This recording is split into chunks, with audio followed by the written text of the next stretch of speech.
नमस्कार दोस्तों, हरियाणा सरकार की तरफ से बड़ी ब्रेकिंग न्यूज आ रही है। हरियाणा सरकार ने 5 नई घोषणाएं की हैं जिनका सीधा असर आप लोगों पर होने वाला है।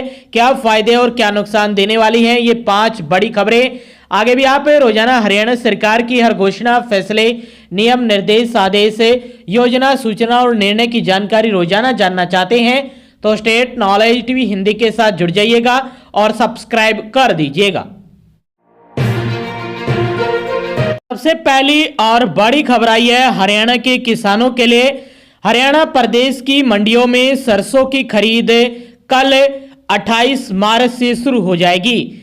वहीं गेहूं की खरीद 1 अप्रैल से शुरू होगी। इसको लेकर बड़ी खबर आ गई है। सरसों का न्यूनतम समर्थन मूल्य यानी एमएसपी 6,200 रुपये प्रति क्विंटल है तथा गेहूं का 2,585 रुपये निर्धारित किया गया है एमएसपी प्रति क्विंटल। सरसों की खरीद एमएसपी से अधिक हो रही है। वहीं सरकारी खरीद पर निजी खरीद भारी है। सरसों एमएसपी से 200 से 400 रुपये अधिक खरीदी जा रही है मंडियों में। प्रदेश की 400 के लगभग मंडियों में सरकारी खरीद प्रक्रिया होगी शुरू। कल 28 मार्च से सरसों की खरीद शुरू हो जाएगी सरकारी तौर पर और 1 अप्रैल से मंडियों में गेहूं की खरीद शुरू हो जाएगी। मंडी में खरीद के लिए किसानों को अब ट्रैक्टर ट्रॉली के साथ फोटो अपलोड करने पर ही मिलेगा गेट पास। मंडी अधिकारियों की तरफ से ये अपडेट आ गई है। वहीं बायोमेट्रिक वेरिफिकेशन के बाद बिकेगी फसल। मंडी में किसानों के लिए अटल कैंटीन के माध्यम से मात्र 10 रुपए में मिलेगा भोजन। मंडियों में वाटर कूलर की गई है व्यवस्था। मंडी अधिकारी की तरफ से यह सूचना आई है। वहीं जो भी किसान ने मेरी फसल मेरे ब्यौरे पोर्टल पर रजिस्ट्रेशन किया है उनके पास गवर्नमेंट ऑफ हरियाणा की तरफ से एक स्पेशल मैसेज भेजा जा रहा है। इस मैसेज में लिखा गया है कि प्रिय किसान, मंडी में फसल लेकर आने वाले ट्रैक्टर ट्रॉली वाहनों पर वाहन नंबर साफ साफ लिखा होना चाहिए। कृपया मंडी में आने से पहले वाहन पर नंबर अवश्य लिखवाएं। हरियाणा सरकार की तरफ से ये हर किसान के पास उनके मोबाइल नंबर पर इस प्रकार का मैसेज भेजा जा रहा है। तो यदि आप मंडियों में अपनी फसल लेकर जाते हैं, चाहे आपका खुद का वाहन हो या किराए पर कर मंडियों में फसल लेकर जा रहे हैं, तो उस वाहन पर साफ साफ अक्षरों में उसका वाहन नंबर लिखा होना चाहिए। जो सिक्योरिटी प्लेट है वो लगी होनी चाहिए। और ट्रैक्टर पर ले जा रहे हैं तो ट्रैक्टर पर साफ अक्षरों में उसका नंबर है वो लिखा होना चाहिए वाहन का, तभी आपकी वाहन को मंडियों में एंट्री मिलेगी। इसको लेकर अपडेट आई है हरियाणा सरकार की तरफ से और ये पहली बड़ी खबर थी, सूचना थी आप सभी के लिए हरियाणा सरकार की तरफ से। दूसरी बड़ी अपडेट आई है हरियाणा में मौसम विभाग की तरफ से। हरियाणा में कल 28 से ही मौसम में बदलाव हो जाएगा और कल भी बारिश का अलर्ट जारी किया गया है 28 मार्च को। वहीं 29 और 30 को भी बारिश का येलो अलर्ट जारी किया गया है। रात का तापमान सामान्य से 2.7 डिग्री ज्यादा है। प्रदेश में फिर से मौसम बदलने की संभावना बन रही है। जी हां, दिन के तापमान में गुरुवार को ही तापमान में 1 डिग्री की बढ़ोतरी हुई और आज भी इसी प्रकार का मौसम देखने को मिला। अब दिन का तापमान सामान्य से 1.8 डिग्री तक ज्यादा है। प्रदेश के कई इलाकों में गुरुवार को बादल छाए रहे और आज शुक्रवार को भी, लेकिन कई स्थानों पर गुरुवार को बारिश नहीं हुई, लेकिन आज कई स्थानों पर बारिश देखने को मिली। नूंह में दिन का तापमान 35.6 डिग्री दर्ज किया गया।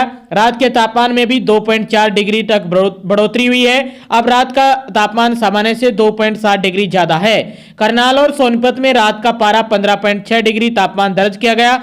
मौसम विभाग का कहना है कि कल 28 मार्च दोपहर के आसपास से ही मौसम में बदलाव देखने को मिल जाएगा और रात को भी बारिश होने की संभावना है और दिन में भी। वहीं 29 मार्च और 30 मार्च को भी बारिश का अलर्ट जारी किया गया है। इसके लिए येलो अलर्ट रहने वाला है। यानी मौसम विभाग के अनुसार कल 28 से लेकर 30 मार्च के बीच बारिश, हल्की बारिश, मध्यम बारिश और कई स्थानों पर तेज बारिश देखने को मिल सकती है। हवाओं की गति भी तेज रहने वाली है। बादलवाही और गरज चमक का भी अलर्ट जारी किया गया है। इस दौरान तापमान में भी हल्की गिरावट देखने को मिल सकती है बारिश होने के बाद।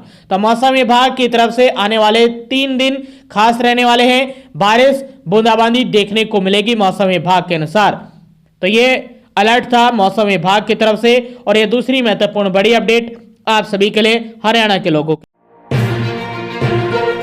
तीसरी महत्वपूर्ण बड़ी खबर आई है, ये सूचना है आप सभी के लिए। हरियाणा राज्य में एक साल में 13.43 लाख राशन कार्ड काट दिए गए हैं। 13,43,000 जो बीपीएल राशन कार्ड है वो काटे गए हैं। हरियाणा में राशन कार्डों की बड़े पैमाने पर कटौती को लेकर सियासत गर्मा गई है। सांसद दीपेंद्र हुड्डा ने कहा, विधानसभा चुनाव के बाद वर्ष 2025 में राज्य में 13,43,474 राशन कार्ड काट दिए गए हैं। लोकसभा में उनके सवाल के जवाब में केंद्र सरकार ने भी माना कि यह संख्या पूरे देश में सबसे अधिक है। सांसद हुड्डा ने इस गंभीर मामला बताते हुए स्वतंत्र और निष्पक्ष उच्च स्तरीय जांच कराने की मांग की है। उन्होंने कहा कि इतनी बड़ी संख्या में कार्ड काटना आम लोगों के अधिकारों पर असर डालता है, इसकी स्पष्ट वजह सामने आनी चाहिए। हुड्डा ने आरोप लगाया कि चुनाव से पहले बड़े स्तर पर राशन कार्ड बनाए गए और बाद में उन्हें हटा दिया गया। चुनाव से पहले बीपीएल कार्डों की संख्या करीब 27 लाख थी, जो बढ़ाकर 51 लाख से अधिक हो गई। कुछ ही महीनों में लाखों नए कार्ड बनाए गए, लेकिन चुनाव खत्म होते ही बड़े पैमाने पर कटौती शुरू हो गई। सरकार यह नहीं बता पा रही है कि किन मानकों के आधार पर इतने कार्ड रद्द किए गए। हुड्डा ने कहा कि फैमिली आईडी और सत्यापन प्रक्रिया में खामियों के कारण कई पात्र लोगों के नाम भी सूची से हटा दिए गए। फूड एंड सप्लाई विभाग को लगातार शिकायतें मिल रही हैं कि गलत जानकारी और तकनीकी गड़बड़ियों के चलते गरीब लोग योजनाओं से वंचित हो रहे हैं। लेकिन सरकार इस पर कह रही है कि हम फैमिली आईडी के माध्यम से ही राशन कार्ड बनाते हैं और इसके लिए कुछ मानक जो शर्तें हैं वो रखी गई हैं। यदि वो कोई पूरा करता है शर्तें, तो उसका तुरंत और ऑटोमेटिक ही उसी महीने, जिस महीने वो शर्तें पूरी करता है, उसी महीने उसका राशन कार्ड बन जाता है। और यदि किसी महीने उसकी शर्त हट जाती है तो उसका राशन कार्ड भी काट दिया जाता है। सरकार का ये बयान है राशन कार्ड पर। हर महीने नए राशन कार्ड बन रहे हैं और हर महीने यदि कोई बीपीएल परिवार शर्तें पूरी नहीं करता तो उनके राशन कार्ड काटे जा रहे हैं। तो यह अपडेट आई है कि पूरे एक साल में 13,43,000 नए राशन कार्ड काटे गए हैं। तो इस पर आपकी क्या राय है, कमेंट बॉक्स में अपना जवाब जरूर लिखेगा। और ये तीसरी महत्वपूर्ण सूचना के रूप में आप सभी के लिए बड़ी खबर। चौथी महत्वपूर्ण बड़ी खबर आई है उन सभी अभ्यर्थियों के लिए जो हरियाणा पुलिस के पीएमटी और पीएसटी का इंतजार कर रहे हैं। तो उन सभी के लिए एक सूचना है कि जल्द ही आपका इंतजार खत्म होने वाला है। हरियाणा पुलिस कांस्टेबल पीएमटी यानी फिजिकली मेजरमेंट टेस्ट और फिजिकली जो स्टैंडर्ड टेस्ट है उसका जल्द ही जो लिस्ट है वो एचएसएससी की तरफ से आने वाली है। 24 मार्च की अपडेट आई थी ये सोशल मीडिया के माध्यम से कि 24 मार्च 2026 को पीएमटी और पीएसटी के लिए हैदराबाद तेलंगाना की कंपनी को टेंडर अलॉट किया गया है। पीएमटी और पीएसटी के लिए 26 मार्च रात 12 बजे तक कंपनी ने जो लेटर पर साइन करके भी टेंडर को स्वीकार कर लिया है। अब कंपनी को बैंक सिक्योरिटी जमा कराने के लिए 29 मार्च तक का समय दिया गया है। संभावना है कि 4 से 5 अप्रैल तक डेट और एलिजिबिलिटी कैंडिडेट लिस्ट जारी हो सकती है। तो अप्रैल के मिड या लास्ट के आसपास आपका पीएमटी या पीएसटी शुरू हो जाएगा। यह भी बड़ी अपडेट आ रही है। और अप्रैल के पहले सप्ताह में जो मेरिट लिस्ट जारी की जाएगी कि किस किस बच्चे का पीएमटी और पीएसटी लेना है, कट ऑफ लिस्ट जारी की जाएगी, मेरिट लिस्ट जारी की जाएगी। तो उसका इंतजार लगभग 1 सप्ताह या 10 दिन का और जल्दी आपके सामने एचएसएससी की वेबसाइट पर यह लिस्ट देखने को मिल जाएगी। तो संभावना है कि 4-5 अप्रैल के आसपास जो एलिजिबल कैंडिडेट है उसकी लिस्ट जारी हो जाए एचएसएससी की तरफ से। यह महत्वपूर्ण बड़ी सूचना थी आप सभी के लिए। तो जल्दी आपका इंतजार खत्म होने वाला है। अपनी पीएमटी और पीएचडी की तैयारियों में लग जाइए और साथ में एग्जाम की तैयारियों में। जैसे ही पीएमटी और पीएचडी होता है इसमें 1 से 1.5 महीने का समय लग सकता है और तुरंत ही आपका जो रिजल्ट है वो आएगा पीएमटी और पीएचडी का, और उसके 1 से 2 महीने के अंदर ही आपका एग्जाम भी ले लिया जाएगा। तो सबसे पहले भर्ती हरियाणा में ग्रुप सी के सीईटी पर जो अभी 2025 में जुलाई में हुआ था 26-27 जुलाई को, उसके बेस पर सबसे पहली भर्ती जो पूरी होने जा रही है वो Haryana police constable male female और जो रेलवे के लिए भर्ती निकाली गई थी वो भर्ती सबसे पहले होने वाली है। तो अपनी तैयारियों में लग जाइए। और ये चौथी महत्वपूर्ण बड़ी अपडेट है हरियाणा पुलिस उम्मीदवारों के लिए। पांचवी अपडेट में दो महत्वपूर्ण बड़ी सूचना है आप सभी के लिए। पहली खबर आई है एचएसएससी की तरफ से। लंबे समय से इंतजार कर रहे ग्रुप 24 ग्रुप के सभी अभ्यर्थियों को पंजाब एंड हरियाणा हाईकोर्ट की तरफ से खुशखबरी मिल गई है। इसकी जानकारी चेयरमैन हिम्मत सिंह ने भी दी है और जो वकीलगण हैं उनकी तरफ से भी जानकारी आई है। और जिन्होंने केस किया था, अपील की थी, उनकी तरफ से भी यह जानकारी है। एचएसएससी के चेयरमैन हिम्मत सिंह ने ट्वीट कर यह जानकारी दी है कि 24 ग्रुप के सभी अभ्यर्थियों को हार्दिक बधाई। माननीय न्यायालय द्वारा ग्रुप 24 के सभी अभ्यर्थियों के हित में दिया गया फैसला न्याय, सत्य और संघर्ष की जीत है। लंबे समय से चल रही लड़ाई में अभ्यर्थियों ने धैर्य और विश्वास बनाए रखा, जिसका आज सकारात्मक परिणाम हम सभी के सामने आया है। इस पूरे संघर्ष में आयोग भी मजबूती से अभ्यर्थियों के साथ खड़ा रहा, हर स्तर पर आप सभी के हित में मजबूती से अपना पक्ष रखा। यह सामूहिक प्रयास ही आज इस सफलता का आधार बना है। हम सभी के लिए यह एक बड़ी राहत और खुशी का विषय है। आप सभी को उज्जवल कार्यकाल हेतु ढेरों शुभकामनाएं। आशा है कि आप सभी एक नए उत्साह और समर्पण के साथ अपने कर्तव्यों का निर्वहन करेंगे।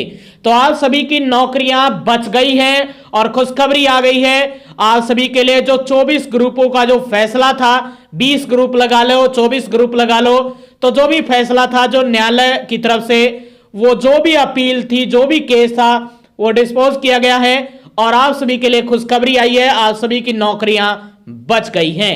तो आप सभी अभी लड्डू बांट दीजिए आपके आस पड़ोस में। आप सभी के लिए खुशखबरी का दिन है। अपने यार दोस्तों में आज पार्टी दीजिएगा। बड़ी खबर थी आप सभी के लिए। और ये पांचवी अपडेट में पहली बड़ी खबर आप सभी के लिए खुशखबरी आप भरी। वहीं पांचवी अपडेट में दूसरी महत्वपूर्ण बड़ी अपडेट आई है। केंद्र सरकार ने सभी राज्यों को एक निर्देश जारी किया है। केंद्र सरकार ने देश में जारी गैस संकट के बीच राज्यों को एक बार फिर एलपीजी सप्लाई बढ़ाने का निर्देश दिया है। वहीं शुक्रवार आज सरकार ने 27 मार्च को कमर्शियल एलपीजी सिलेंडर के अलोकेशन यानी कोटे को 50% से बढ़ाकर 70% कर दिया है। इस फैसले का सबसे ज्यादा फायदा उन उद्योगों को मिलेगा जो पूरी तरह एलपीजी पर निर्भर है। सरकार ने साफ किया कि स्टील, ऑटोमोबाइल, टेक्सटाइल और केमिकल जैसे ज्यादा लेबर वाले सेक्टर को प्राथमिकता दी जाएगी। मिडल ईस्ट में चल रहे संघर्ष की वजह से भारत में एलपीजी की सप्लाई चेन प्रभावित हुई है। तो ये बड़ी खबर आई है। इसको लेकर ये लेटर भी जारी किया गया है। भारत में कोई भी एलपीजी, पेट्रोल, डीजल की कोई भी कमी नहीं है। आप स्टॉक मत कीजिए, पेट्रोल पंपों पर भीड़ मत लगाइए। आपके घर तक एलपीजी आएगी और पेट्रोल पंपों पर अच्छे से सप्लाई की जा रही है। पेट्रोल की, डीजल की कोई भी कमी नहीं है और कोई भी पेट्रोल डीजल के दामों में बढ़ोतरी नहीं हुई है। पिछले दिनों केवल नायरा एनर्जी ने अपने 5 रुपए तक के पेट्रोल डीजल के दाम बढ़ाए हैं। और आज केंद्र सरकार की तरफ से जो एक्साइज ड्यूटी है वो पेट्रोल पर जो 13 रुपए लगती थी उसको 3 रुपए कर दिया गया है और जो डीजल पर 10 रुपए लगती थी उसको 0 कर दिया गया है। यानी जो भी घाटा हो रहा था तेल कंपनियों को, अब वो एक्साइज ड्यूटी नहीं चुकाएंगे। इससे आम उपभोक्ताओं को राहत मिलेगी क्योंकि लगातार जो किल्लत चल रही है इसके कारण जो पेट्रोलियम कंपनियां हैं वो घाटे में थी और वो घाटा सहन कर रही थी। तो अब उनको एक्साइज ड्यूटी नहीं देनी होगी। इस कारण से वो अपना जो घाटा है वो मैनेज कर पाएंगी और उपभोक्ताओं पर भी असर नहीं पड़ने वाला है। वरना आपका पेट्रोल डीजल के दाम बढ़ाने पर सरकारी तेल कंपनियां भी विचार कर रही थी। अब एक्साइज ड्यूटी कम होने से यह राहत सीधा उपभोक्ताओं तक पहुंचने वाली है। और यदि राज्य सरकार अपना वैट कम कर देंगी तो 2 से 5 रुपए तक की राहत आपको इस संकट में और मिल सकती है। तो ये बड़ी खबर थी आप सभी के लिए। आगे भी आप हरियाणा की हर खबर जानना चाहते हैं, छोटी या बड़ी हर अपडेट के लिए स्टेट नॉलेज टीवी हिंदी को सब्सक्राइब जरूर कर लीजिएगा।